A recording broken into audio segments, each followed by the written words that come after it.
नमस्कार, मी अर्चना. गावाकडच्या रेसिपी या चॅनलवर तुमचं स्वागत. आज मी तुम्हाला अशी पारंपरिक अशी पौष्टिक भाजी दाखवणार आहे. तेलामध्ये मोहरी टाकायची, जिरे टाकायचे, त्यानंतर बारीक चिरलेला कांदा छान गुलाबी रंगावर परतून घ्यायचा. कांदा छान परतवला गेलेला आहे. यामध्ये अद्रक, कोथिंबीर, लसूण असं बारीक करून घेतलेलं परतून घ्यायचं थोडंसं.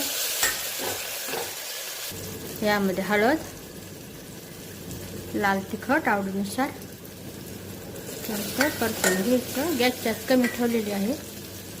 यामध्ये टोमॅटो बारीक चिरलेलं टोमॅटो टाकल्यानंतर थोडंसं परतून घ्यायचं. यामध्ये आता हे हुलगे टाकायचे. मोड आलेले हुलगे आहेत हे टाकायचे. हुलगे एकदम पौष्टिक असे वात, पित्त,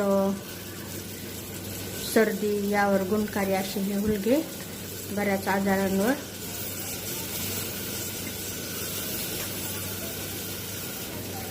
आता हे छान असं मिक्स करून घ्यायचं. यामध्ये चवीनुसार मीठ, यामध्ये पाणी टाकायचं गरजेनुसार. आता इथं मोड आलेले हुलगे म्हणून थंड पाणी टाकत आहे. तर तुमच्याकडे मोड आलेले हुलगे नसतील तर गरम पाणी टाकायचं. आता याला उकळी येऊ द्यायची. आता इथं खळखळून उकळी आलेली आहे. गॅसच्याच मध्यम करायची. आता हे कुकरचं झाकण लावून मध्यम आचेवर 8 शिट्ट्या घ्यायच्या याला, कारण हुलगे शिजायला वेळ लागतो. मऊ शिजले पाहिजे, त्यामुळे 8 शिट्ट्या घ्यायच्या. आता इथं 8 शिट्ट्या झालेल्या आहेत. पूर्ण शिट्टी झाल्यानंतर गॅस बंद करून टाकलेला आहे. आता हे थंड होऊ दे, म्हणजे आपोआप हे झाकण निघलं पाहिजे. तर भाजी तयार झालेली आहे. तुम्हाला दाखवते. हुलगे शिजलेले आहेत.